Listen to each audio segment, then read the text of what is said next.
Next আমরা যেটা বলবো ওই একই ব্যাপারটা আর কি। আমরা এতক্ষণ বলছিলাম স্টেরিক ইনহিবিশন অফ রেজোনেন্স, এবং এর একটা এফেক্ট হয় যদি অর্থ পজিশনে বাল্কি গ্রুপ থাকে, যেটাকে আমরা বলি অর্থ এফেক্ট। সেটা কি বলছি না, সেটা বলছে যে অর্থ isomer of benzoic acid is stronger acid as compared two simple benzoic acid or meta and para isomers, and ortho isomer of aniline is weakest base as compared to simple aniline or meta or para isomer. তাহলে এই অর্থ এফেক্টের জন্য, অর্থ এফেক্টটা কী বলছে, যদি অর্থ substituted থাকে আর কি, সে বেঞ্জোইক অ্যাসিড যদি হয়, অর্থ সাবস্টিটিউটেড বেঞ্জোইক অ্যাসিড, অর্থ পজিশনে যদি কোনো বাল্কি গ্রুপ থাকে, তাহলে তার অ্যাসিডিটি বেড়ে যায়। কার রেসপেক্টে না, বেঞ্জোইক অ্যাসিডের রেসপেক্টে, অথবা ওর মেটা বা প্যারা সাবস্টিটিউটেড আইসোমারগুলোর থেকে। কিন্তু যদি অ্যানিলিনের রেসপেক্টে অর্থ পজিশনে কোনো বড় বাল্কি গ্রুপ থাকে, তাহলে তার বেসিসিটি কমে যাবে। কার রেসপেক্টে, সিম্পল অ্যানিলিন অথবা মেটা বা প্যারা আইসোমারের রেসপেক্টে। এটা কেন, এর একটা হিন্টস আমি অলরেডি দিয়েছি। এটার কিন্তু মেন কারণ হচ্ছে স্টেরিক ইনহিবিশন অফ রেজোনেন্স। এখানে একটা জিনিস লক্ষ্য করো যে এই বেঞ্জোইক অ্যাসিডের যদি আমরা রেজোনেন্স স্ট্রাকচারগুলো ভালো করে লক্ষ্য করি, আর যদি বেঞ্জয়েড অ্যানায়নের রেজোনেন্স স্ট্রাকচারগুলো যদি লক্ষ্য করি, তাহলে আমরা দেখব যে বেঞ্জয়েড অ্যানায়নের ক্ষেত্রে রেজোনেন্স স্ট্রাকচারটা দেখো যে দুটো নেগেটিভ চার্জ পাশাপাশি প্রায় আছে, যার ফলে এদের মধ্যে রিপালশন আছে। সেই জন্য বলে যে রেজোনেন্স আনফেভারেবল ইন অ্যানায়ন, অর্থাৎ রেজোনেন্স এফেক্টটা বেসিক্যালি বেঞ্জোইক অ্যাসিডের ক্ষেত্রে, বেঞ্জয়েড অ্যানায়নের ক্ষেত্রে ওটাকে আরও বেশি আনস্টেবল করে। কিন্তু রেজোনেন্স এফেক্টটা বেঞ্জোইক অ্যাসিডের ক্ষেত্রে কিন্তু স্টেবিলিটি দেয়। কেন স্টেবিলিটি দেয় না, তার কারণ এখানে রেজোন্যান্স ঘটছে, রেজোন্যান্সে পার্টিসিপেট করছে, এবং সেক্ষেত্রে যে মোর ইলেকট্রোনেগেটিভ এলিমেন্ট অক্সিজেন, তার মাথায় কিন্তু নেগেটিভ চার্জটা হয়ে আছে, এবং পাশাপাশিও কিন্তু নেগেটিভ চার্জ নাই। বোঝা যাচ্ছে, মানে এদের মধ্যে ডিস্ট্যান্সটা একই যদি চার্জ হয়, সিমিলার চার্জ যত দূরে থাকবে তত ভালো, সেটা কিন্তু এর ক্ষেত্রে এই বেঞ্জয়েড অ্যানায়নের ক্ষেত্রে হচ্ছে না। সেই জন্য বলা হয় যে resonance favour non ionised benzoic acid, but resonance unfavour its anion. সুতরাং আমরা এই বললাম, যদি অর্থ পজিশনে কোনো বাল্কি গ্রুপ থাকে, তাহলে সে কী করবে না, রেজোনেন্স এফেক্টটাকে কমিয়ে দেবে। কীভাবে কমাবে না, এই অর্থ এফেক্টের জন্য এই বেঞ্জোইক অ্যাসিড গ্রুপটা কিছুটা টুইস্ট হয়ে যাবে, কার্বক্সিলিক অ্যাসিড গ্রুপটা কিছুটা টুইস্ট হয়ে যাবে, কোপ্ল্যানেটিটিটা নষ্ট হয়ে যাবে। সুতরাং বেঞ্জিন রিংয়ের যে ইলেকট্রন, সেটা কিন্তু আর ওই কার্বনিল অক্সিজেনের সঙ্গে অতটা তীব্রভাবে রেজোন্যান্সে পার্টিসিপেট করতে পারবে না। আবার এই অ্যাঙ্গেলটা, এই দুটো আর গ্রুপ যদি খুব বাল্কি হয়ে যায়, তাহলে কি হবে, এই অ্যাঙ্গেলটা যদি অলমোস্ট 90 ডিগ্রি হয়ে যায়, অর্থাৎ এরা যদি অর্থোগোনাল হয়ে যায়, তাহলে কোনো রকমের ওভারল্যাপিং হবে না, এবং সেক্ষেত্রে কী হবে না, কোনো ধরনের রেজোন্যান্স পার্টিসিপেশন হবে না। তাহলে যেহেতু রেজোন্যান্স পার্টিসিপেট হচ্ছে না, তাহলে কী হবে, রেজোন্যান্স তো বেঞ্জোইক অ্যাসিডটাকে বেশি ফেভার করছিল, তাহলে এই ক্ষেত্রে কী হবে, that will make benzoate anion more stable. So the steric inhibition of resonance actually stabilising the benzoate anion more than the benzoic acid itself. সুতরাং যেহেতু বেঞ্জয়েড অ্যানায়নকে বেশি স্টেবিলিটি দিচ্ছে, সেই জন্য ওর অ্যাসিডিটি বেড়ে যাবে। বোঝা গেল? এটাকে অন্যভাবেও আমরা ভাবতে পারি, যেহেতু বেঞ্জোইক অ্যাসিডটা কোপ্ল্যানেটিটা, মানে এই কার্বক্সিলিক অ্যাসিড আর এই বেঞ্জিনিকের সঙ্গে কোপ্ল্যানার নয়, সুতরাং রেজোন্যান্সে পার্টিসিপেট করতে পারছে না। সুতরাং এই কার্বনের ইলেকট্রোফিলিসিটি কিন্তু কমে যাচ্ছে না। সেই জন্য ওইচ যে বন্ডটা আছে, সেই ওইচ বন্ডটাকে আরও বেশি পোলার করে দিচ্ছে, এভাবে ভাবতে পারি। কিন্তু একটা ব্যাপার আছে, এই এফেক্টের থেকেও কিন্তু এইটা বেশি ইম্পর্টেন্ট, কারণ অনেক সময় দেখা গেছে যে এই যদি অর্থ পজিশনে কোনো বাল্কি গ্রুপ থাকে, সেটা ইলেকট্রন উইথড্রয়াল গ্রুপ না electron donating group, that doesn't matter. যে ধরনের গ্রুপই থাকুক না কেন তাতে কিন্তু অ্যাসিডিটি বেড়েই যাচ্ছে। এটা কিন্তু বলতে চাইছে তার মানে এই এফেক্টটা, এই যে রেজোন্যান্স স্টেবিলিটির এফেক্টটা বেশি ইম্পর্টেন্ট রাদার দেন যে ওটা আউট অফ প্লেন হওয়ার জন্য ইলেকট্রোফিলিসিটির যে ব্যাপারটা আমি বললাম। যাই হোক, এনিওয়ে যে কোনোভাবে হোক না কেন, তাহলে আমরা বলতে পারি the steric inhibition of resonance basically stabilizing the benzoate anion more and therefore কি হবে না অর্থো সাবস্টিটিউটেড বেঞ্জয়িক অ্যাসিডগুলোর ক্ষেত্রে তার অ্যাসিডিটি এমনি নর্মাল অথবা ওর অর্থো প্যারা বেঞ্জয়িক অ্যাসিডের থেকে আইসোমারের থেকে বেশি হবে। আমরা এই কতগুলো ডেটা এখানে পুট করেছি, সেখান থেকে পরিষ্কার দেখতে পাচ্ছ যেগুলো অর্থ তাদের কিন্তু পিকে ভ্যালুটা কম, যার মানে হচ্ছে অর্থ এফেক্ট দেখা যাচ্ছে।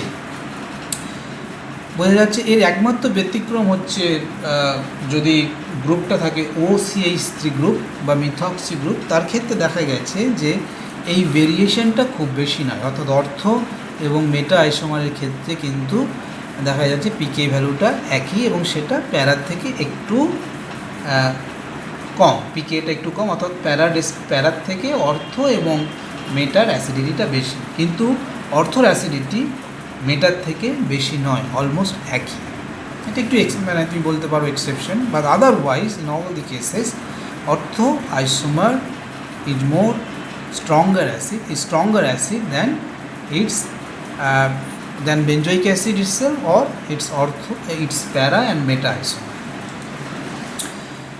আচ্ছা, এইটা গেল অ্যাসিডের ক্ষেত্রে। বেসের ক্ষেত্রে কী সমস্যা না, বেসের ক্ষেত্রে দেখো আমরা এইভাবে একে এক্সপ্লেন করতে পারি, সেই এক্সপ্লেনেশনটাকে বলা হয় স্টেরিক ইনহিবিশন অফ প্রোটোনেশন এফেক্ট দিয়ে। স্টেরিক ইনহিবিশন অফ প্রোটোনেশন, আমি কি বললাম, যদি কোনো ধরা যাক অ্যামিনো বেসের কথা যদি ভাবি, ধরা যাক অ্যানিলিন আছে, তার রেসপেক্টে অর্থ পজিশনে কোনো একটা বাল্কি গ্রুপ আছে, এখানে আমরা টার্সিয়ারি বিউটাইল গ্রুপ রেখেছি, তাহলে কী হবে, তার বেসিসিটি আমরা বলছি কমে যাবে। কেন কমে যাচ্ছে না, এইটাকে অনেকভাবে এক্সপ্লেন করা যায় দুভাবে, তার মধ্যে একটি হচ্ছে স্টেরিক ইনহিবিশন অফ প্রোটোনেশন, এই এফেক্ট দিয়ে এক্সপ্লেন করতে পারে। কীরকম না, যদি এটা বেস স্ট্রেংথ মানে বেস হিসাবে আচরণ করতে চায় তাহলে কী করবে, একটা প্রোটনকেও নেবে, প্রোটনকে নিয়ে তাহলে নাইট্রোজেনটা প্লাস হয়ে যাবে। এখন যেহেতু এখানে একটা বাল্কি গ্রুপ আছে, সেই বাল্কি গ্রুপ থাকার ফলে একটা প্রোটন কিন্তু সহজেই এই অ্যামিনো গ্রুপকে অ্যাপ্রোচ করতে পারছে না। তার মানে now this basic amino group or basic nitrogen is not approachable.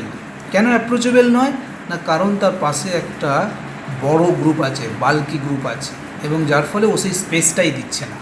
ও যত কাছে আসবে স্টেরিক রিপালশন হবে। এভাবে আমরা এক্সপ্লেন করতে পারি। আর একটাভাবেও আমি এক্সপ্লেন করতে পারি, সেটা হচ্ছে এইটা তো NH3+ হয়ে যাবে, যদি ও বেস হিসেবে আচরণ করে ওর কনজুগেট অ্যাসিডটা NH3+ হবে, এবং ওর কনজুগেট অ্যাসিড যত স্টেবিলিটি পাবে ওর বেসটা তত বেসিক স্ট্রেংথ বাড়বে। এখন ভাবো NH3+ হয়ে গেল, NH3+, যত NH এই সংখ্যাটা বাড়বে তত কী হবে, ও যে সলভেন্টটা যে সলভেশনটা বাড়বে, যত সলভেশন বাড়বে তত বেশি স্টেবিলিটি পাবে। এখন যেহেতু পাশে একটা বাল্কি গ্রুপ আছে, সহজে কিন্তু NH+ হতে পারবে না। তাহলে কি হবে না, এখানে সলভেন্টগুলো আর আসতে পারছে না, বা ধরা যাক যদি প্রোটোনেশন হয়েও গেল, কিন্তু যেহেতু সামনে যেহেতু একটু বাল্কি গ্রুপ আছে, সলভেন্টগুলো কিন্তু ওকে অ্যাপ্রোচ করতে পারছে না, কারণ ওখানে একটা বাল্কি গ্রুপ থাকার ফলে স্টেরিক ক্রাউডিং হয়ে যাচ্ছে এবং স্টেরিক রিপালশন দেখা যায়, যার ফলে যেটা ঘটছে ইট বেসিক্যালি কি হচ্ছে না, ওর সলভেশনটা অনেক কমে যাচ্ছে, বেসিক্যালি ইনহিবিশন অফ সলভেশন ঘটছে, এবং যার ফলে ওর কনজুগেট অ্যাসিডটার স্টেবিলিটি কমে যাচ্ছে, যার ফলে ওর করসপন্ডিং বেস যেটা তার বেসিসিটিও, যেহেতু ওর কনজুগেট বেসের স্টেবিলিটি কমে যাচ্ছে তাহলে বেসিক স্ট্রেংথটাও কমে যাচ্ছে। সেটা আমরা এখানে কতগুলো ডেটা দেওয়া আছে, ডেটাতে পরিষ্কার বুঝতে পারবে, যদি অর্থো সাবস্টিটিউয়েন্ট যদি থাকে সেইগুলোর ক্ষেত্রে বেসিসিটি কমে যাচ্ছে। যেমন অ্যানিলিন সবচেয়ে বেশি স্ট্রঙ্গার বেস, তারপরে মেটানাইট্রোঅ্যানিলিন, প্যারানাইট্রোঅ্যানিলিন, সবচেয়ে কম হচ্ছে অর্থোনাইট্রোঅ্যানিলিন। বোঝা যাচ্ছে? এইখানেগুলো ডেটাগুলো লক্ষ্য করবে, তাহলে তোমরা ট্রেন্ডটা বুঝতে পারবে। এই স্লাইডটা একটু আগে দিলে হতো, কিন্তু তবুও তোমরা এটা নিশ্চয়ই জানো যে ফেনল অ্যাসিডিক, এবং তার কারণটা হচ্ছে ফেনক্সাইড আয়নটা রেজোন্যান্স স্টেবিলাইজড, এবং এই রেজোন্যান্স স্টেবিলাইজেশন বাড়বে যদি ইলেকট্রন উইথড্রয়াল এফেক্ট লক্ষ্য করা যায় অর্থ এবং প্যারা পজিশনে, -R এফেক্ট যদি থাকে, -R গ্রুপ যদি থাকে, যেমন আমরা এক্ষেত্রে দেখিয়েছি 2,4-ডাইনাইট্রোফেনলের ক্ষেত্রে রেজোন্যান্স স্টেবিলাইজেশন দেখানো হয়েছে -R এফেক্টের সাহায্যে। ফেনলের যে নেগেটিভ চার্জটা ফেনলেট আয়নের সেটা ডিলোকালাইজড হচ্ছে, এবং সেই নেগেটিভ চার্জটা মোর ইলেকট্রোনেগেটিভ অক্সিজেনে ছড়িয়ে যাচ্ছে, লেন্থ অফ ডিলোকালাইজেশন বাড়ছে, stability of the conjugate base বেড়ে যাচ্ছে, ফেনলের অ্যাসিডিটিও বেড়ে যাচ্ছে। সুতরাং রেজোন্যান্সের মাধ্যমে স্ট্রং স্টেবিলাইজেশন ঘটছে, যেটা ফেনল যে যদি আমরা ফেনলেট আয়নের ক্ষেত্রে যত স্টেবিলাইজেশনটা হচ্ছে রেজোন্যান্স এফেক্টে ফেনলের ক্ষেত্রে কিন্তু অতটা হচ্ছে না, কারণ এক্ষেত্রে আমরা দেখব যে ফেনলের যে রেজোন্যান্স স্ট্রাকচারগুলো আছে তার মধ্যে কিছু কিছু রেজোন্যান্স স্ট্রাকচার আছে যেখানে অক্সিজেনের মাথায় পজিটিভ চার্জ বসছে, যদিও oxygen more electronegative than carbon or hydrogen.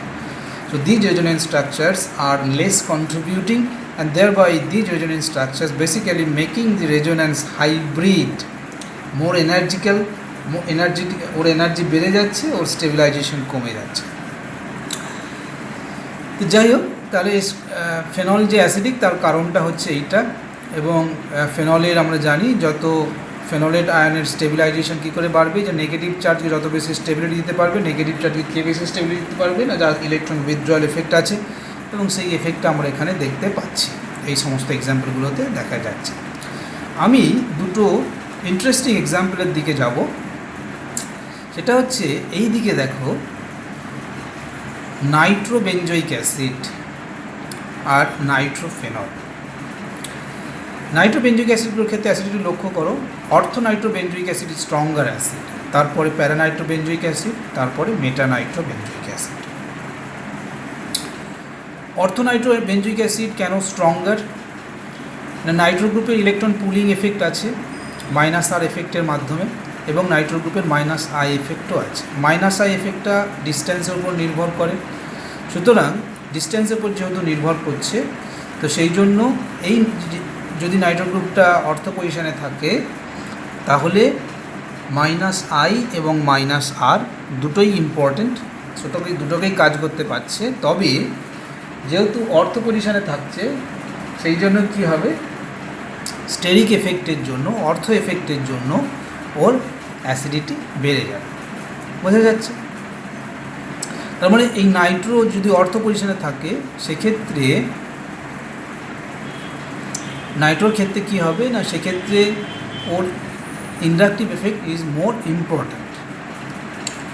তারপর হচ্ছে প্যারাতে কী হচ্ছে, প্যারাতে মাইনাস আর এফেক্টের জন্য কী হচ্ছে না, কার্বনিল ইলেকট্রোফিলিসিটিটাকে কমিয়ে দিচ্ছে, এবং যার ফলে ওইচ বন্ড পোলারিটিটা বেড়ে যাচ্ছে। এছাড়া আরেকটা ব্যাপারও আছে যেটা অর্থ গ্রুপের ক্ষেত্রে জেনারেলি হয় আর কি, সেটা হচ্ছে যে অর্থর অ্যাসিডিটি যত বেশি হওয়া উচিত ছিল ততটা বেশি নয়।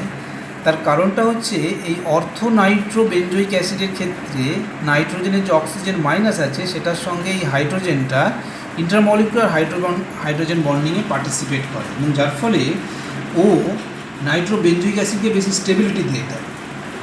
ওটা যদি কনজুগেট বেসের দিকে বেনজয়েড অ্যানায়নে চলে যায় তাহলে সিও মাইনাস আর নাইট্রোর যে মাইনাস ওগুলো পাশাপাশি থাকবে, যেহেতু কিছুটা আনস্টেবল হয়ে যায়। অর্থাৎ নাইট্রো গ্রুপ থাকার ফলে ওর যতখানি অ্যাসিডিটি বাড়া উচিত ছিল ততটা অ্যাসিডিটি কিন্তু বাড়েনি। এটাই বেশি ইম্পর্টেন্ট কথা। এনিহাউ এটা কিন্তু নর্মাল ট্রেন্ড যে অর্থ আইসোমারের অ্যাসিডিটি বেশি কম্পেয়ার টু প্যারা or meta isomer, which is the normal ortho effect. Now if we consider the case of nitrophenol, সেটা আমরা কি দেখতে পাচ্ছি, নাইট্রোফেনলের ক্ষেত্রে কিন্তু অর্ডারটা চেঞ্জ হয়ে গেছে। সেটা কি, নাইট্রোফেনলের ক্ষেত্রে প্যারানাইট্রোফেনল ইজ স্ট্রঙ্গার অ্যাসিড দেন অর্থোনাইট্রোফেনল। মেটাটা সবচেয়ে কম হবে, এটা খুব অবভিয়াস ব্যাপার, কারণ নাইট্রোর যে মাইনাস তার এফেক্টটা মেটাতে সেটা এক্সপিরিয়েন্স করতে পারবে না। মেটাতে যা ইলেকট্রন উইথড্রয়াল এফেক্ট আছে মাইনাস আই এফেক্ট।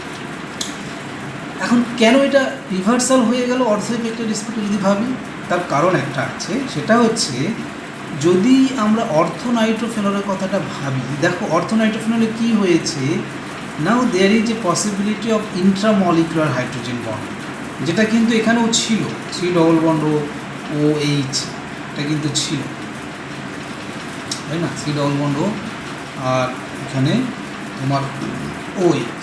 কিন্তু এখানে সমস্যাটা হচ্ছে যে এটা হচ্ছে এখানে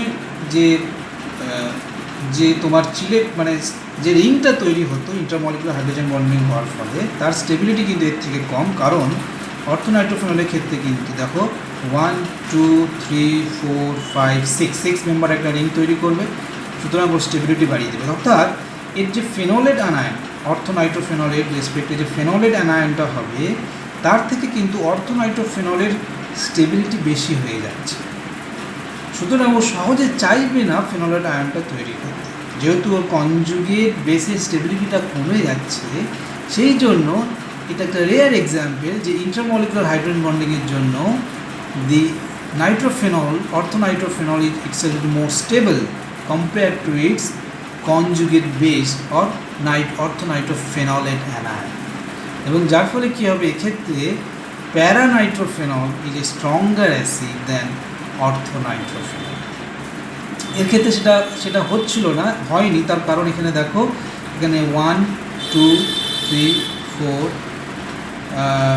5 6 7 মেম্বার হয়ে যাচ্ছে, অতটা বেশি স্টেবিলিটি দিতে পারছে না ইন্টারমলিকুলার হাইড্রোজেন বন্ডিং দিয়ে। কিন্তু এটাতে যেহেতু 6 মেম্বার একটা রিং তৈরি করে ফেলছে ইন্টারমলিকুলার হাইড্রোজেন বন্ডিংয়ে, স্টেবিলিটি দিচ্ছে, এবং এই স্টেবিলিটি দেওয়ার ফলে নাইট্রোফেনল ইটসেলফ স্টেবল, সুতরাং সহজে ফেনোলেট আয়ন তৈরি করতে চাইছে না। আর যেহেতু ওদিকে যেতে চাইছে না, তার মানে কনজুগেট বেসের স্টেবিলিটি কম, না ওইদিকে যেতে চাইছে না মানে কি, তার মানে ওর কে ভ্যালুটা কমে যাচ্ছে, কে ভ্যালু যেহেতু কমে যাচ্ছে পিকে ভ্যালুটা বেড়ে যাচ্ছে, পিকে ভ্যালু বেড়ে যাচ্ছে মানে ও লেস অ্যাসিডিক হয়ে যাচ্ছে। এখানে আমি কতগুলো এই যা আলোচনা করলাম তার রেসপেক্টে দেখবে কতগুলো মডেল কোয়েশ্চেন দেওয়া আছে, তোমরা এগুলো বাড়িতে চেষ্টা করবে, যদি অসুবিধে হয় আমাকে বলবে, আমি তোমাদের হোয়াটসঅ্যাপে এটা আলোচনা করে দেবো। তোমরা প্রথমে চেষ্টা করো, না পারলে আমি করব। এখানেও কতগুলো খুব ইম্পর্টেন্ট এক্সাম্পল দিয়ে দেওয়া আছে, সাধারণত পরীক্ষা এগুলো আসে, হ্যাঁ, এগুলোও চেষ্টা করবে, যদি না পারো আমাকে বলবে, আমি করে দেবো। এইবার আমরা একটা ইম্পর্টেন্ট জায়গায় যাব, যে অ্যাসিডিটি বেসিসিটি এটা ডিসাইড করার ক্ষেত্রে সলভেন্টের একটা ভীষণ ইম্পর্ট্যান্ট রোল আছে। সলভেন্ট চেঞ্জ হলে অনেক সময় অ্যাসিডিটির যে অর্ডার, বেসিসিটির অর্ডার চেঞ্জ হয়ে যায়, অর্থাৎ সলভেন্ট ভীষণ ইম্পর্ট্যান্ট একটা ফ্যাক্টর, যেটা তোমরা ইনঅর্গ্যানিক কেমিস্ট্রিতে হয়তো বেশি করে পড়েছো, levelling effect of solvent, specially water, এগুলো সব তোমরা পড়েছো। বেসিক্যালি সলভেন্ট কী করে, যদি তোমরা অ্যাসিডের কথা ভাবি, সলভেন্ট কী করবে না, সলভেন্ট বেসিক্যালি একটা বেস হিসেবে আচরণ করবে, তাই না? এবং আমরা জানি সলভেন্ট দু ধরনের কাজ করতে পারে। এক হচ্ছে solvent can facilitate the ionisation of that corresponding acid, এবং এই ফেসিলিটেশনটা বেশি হবে যদি ওই পার্টিকুলার সলভেন্টে ডাইলেকট্রিক কনস্ট্যান্টের মান বেশি হবে। Ionisation of an acid produces আয়ন্স। Solvents having large dielectric constants favors charge formation and separation. জলে বেশি আয়নিত হতে পারে কারণ জলের ডাইলেকট্রিক কনস্ট্যান্টের মান বেশি। আরেকটা ব্যাপার ঘটে, সেটা হচ্ছে the conjugate acid from the solvent is a cation. সলভেন্টের যে করসপন্ডিং, সলভেন্টের বেস হিসেবে আচরণ করছে, এর করসপন্ডিং যে কনজুগেট অ্যাসিড এটা হচ্ছে একটা ক্যাটায়ন, আর অ্যাসিডটার কনজুগেট বেসটা হচ্ছে একটা অ্যানায়ন। এইগুলোকে স্টেবিলিটি দিতে পারে সলভেন্টটা, আর যত বেশি স্টেবিলিটি দিতে পারবে তত কী হবে না, কনজুগেট বেসের স্টেবিলিটি বেড়ে যাওয়া মানে তার অ্যাসিড স্ট্রেংথ বেড়ে যায়। যেটা বলছি, the conjugate acid from the solvent is a cation that is stabilised by the association with other solvent molecules, a phenomenon called solvation. এটাকে সলভেশনের মাধ্যমে স্টেবিলিটি দিচ্ছে। whereas the conjugate base of the acid is also an anion that in most of the cases is also stabilized by solvation. যদি দেখা যায় both the conjugate base and conjugate acid is stabilized by the particular solvent, তাহলে তার stability যেহেতু বেড়ে যাচ্ছে তাহলে acid স্ট্রেংথও বেড়ে যায়। তাহলে দুটো রোল প্লে করছে, একটা হচ্ছে আয়নাইজিং মিডিয়াম হিসেবে কাজ করছে, আর দু নম্বর হচ্ছে সলভেশন ঘটাচ্ছে। দুটোই স্টেবিলাইজিং ফ্যাক্টর এবং যার ফলে তার অ্যাসিডিটিকে বাড়াতে সাহায্য করে। এখানে দেখো আমরা কতগুলো অ্যাসিডের বিভিন্ন সলভেন্টের পিকে ভ্যালুগুলো দিয়েছি, এবং দেখা যাচ্ছে যদি স্ট্রং অ্যাসিড হয় তাহলে পিকে ভেরিয়েশনটা ওয়াটার এবং ডিএমএসও দু ধরনের, একটা দুটোই পোলার, বাট পোলারটি ধীরে ধীরে কমে কমে গেছে, ওয়াটার, ডিএমএসও, অ্যাসিটোনাইট্রাইল। এখানে দেখো ওয়াটার বেসিক্যালি প্রোটিক পোলার সলভেন্ট, ডিএমএসও অ্যাপ্রোটিক পোলার সলভেন্ট। স্ট্রং অ্যাসিডগুলোর ক্ষেত্রে এই দুটোতে ভেরিয়েশন খুব বেশি নাই, কিন্তু যদি আমরা উইক অ্যাসিডের ক্ষেত্রে ভাবি তাতে কিন্তু ওয়াটার এবং ডিএমএসওতে খুব বেশি ভেরিয়েশন আছে। কীরকম, আমরা যদি ধরা যাক মেথানলের কথা ভাবি, ওয়াটারে দেখো 17, পিকে ডিএমএসও তো 29, তার মানে ডিএমএসও রেসপেক্ট টু ওয়াটারে 10⁻12 টাইমস স্ট্রঙ্গার অ্যাসিড ইথানল। এত ভেরিয়েশনটা কেন হয়ে যাচ্ছে? এবং এর জন্য আমরা একটা এক্সাম্পল নিয়েছি, কোয়েশ্চেন নিয়েছি। সেই কোয়েশ্চেনটি যে picric acid is a stronger acid than HBr in DMF, but in water HBr is a stronger acid. ব্যাপারটা ভেবে দেখো, HBr এখানে এই এক্সাম্পলটা আমরা নিয়েছি, সরি ডেটাটা বোধহয় দেওয়া আছে। HBr এখানে দেখো, HBr এর জলেতে তোমার পিকেটা হচ্ছে -9, যত পিকে কম হবে অ্যাসিডিটি তত বেশি। ডিএমএসেতে 0.8, তার মানে অলমোস্ট 10⁻⁴ বলতে পারি আমরা 9 টাইম, তাই তো? 10⁻⁹ টাইম স্ট্রঙ্গার। জলে HBr 10⁻⁹ time stronger acid than in DMS. ডিএমএসের রেসপেক্টে জলে 10⁻⁹ টাইম স্ট্রঙ্গার হয়ে যাচ্ছে। কেন হচ্ছে? তার কারণ ডিএমএস হচ্ছে অ্যাপ্রোটিক পোলার সলভেন্ট আর ওয়াটার হচ্ছে প্রোটিক পোলার সলভেন্ট। প্রোটিক পোলার সলভেন্ট কী করবে? বোথ ক্যাটায়ন এবং অ্যানায়নকে ওরা সলভেশন করতে পারে। কিন্তু তোমরা নিশ্চয়ই পড়ে ফেলেছো যে অ্যাপ্রোটিক পোলার সলভেন্টে অ্যানায়ন কিন্তু অ্যানায়নের সলভেশন হয় না। তো anion almost remain as a bare anion, naked anion, ওর সলভেশন হয় না।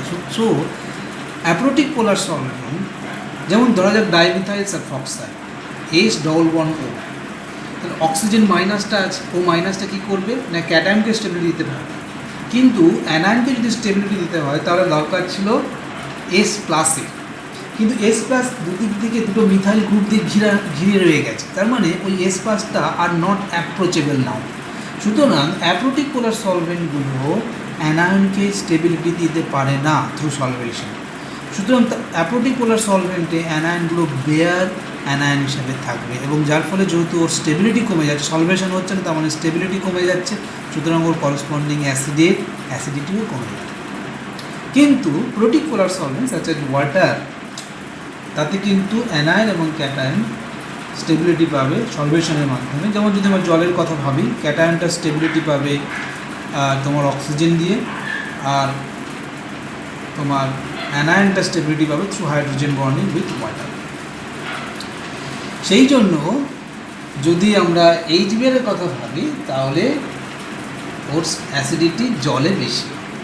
পিক্রিক অ্যাসিডের সমস্যাটা হলো যে পিক্রিক অ্যাসিড কি 2,4,6 ট্রাইনাইট্রোফেনলকে আমরা বলি পিক্রিক অ্যাসিড। ওর কনজুগেট বেস কি 2,4,6 ট্রাইনাইট্রোফেনলেট।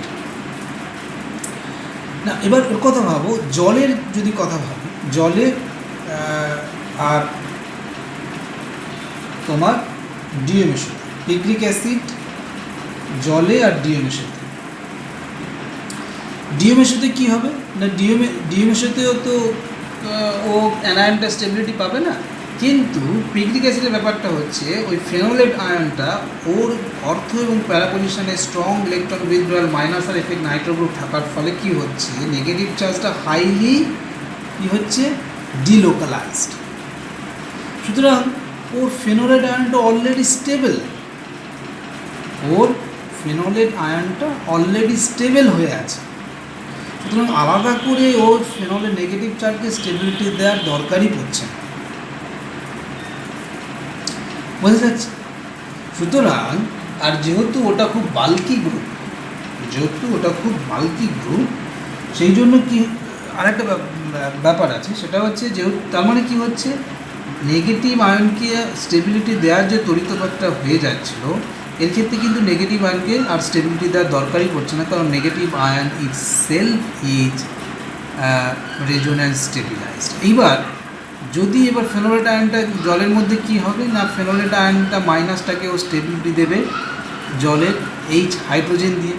সুতরাং তখন কি হবে, ওর যে ফেনোলেট আয়নটার যে রেজোন্যান্সে পার্টিসিপেট করে যে স্টেবিলিটি পাচ্ছিল তার পসিবিলিটিটা কিছুটা কমে যাবে, এবং যার ফলে ওভারঅল কী হবে যে ওর স্টেবিলিটি কিন্তু জলে কমে যাবে। কিন্তু ডিএমএসতে যেহেতু নেকেড হিসাবে থাকে এবং নেকেডটাই ইটসেলফ স্টেবল, সেই জন্য ডিএমএসওতে কিন্তু ওর ফেনলেট আয়নের স্টেবিলিটি অনেক বেশি হয়। সেই জন্য বলা হচ্ছে ডিএমএসওতে পিক্রিক অ্যাসিড স্ট্রঙ্গার অ্যাসিড, কিন্তু জলে HBr স্ট্রঙ্গার অ্যাসিড। বোঝা যাচ্ছে? তার মানে পুরো ব্যাপারটা সলভেশনের উপর নির্ভর করছে, তাই না? পর্যন্ত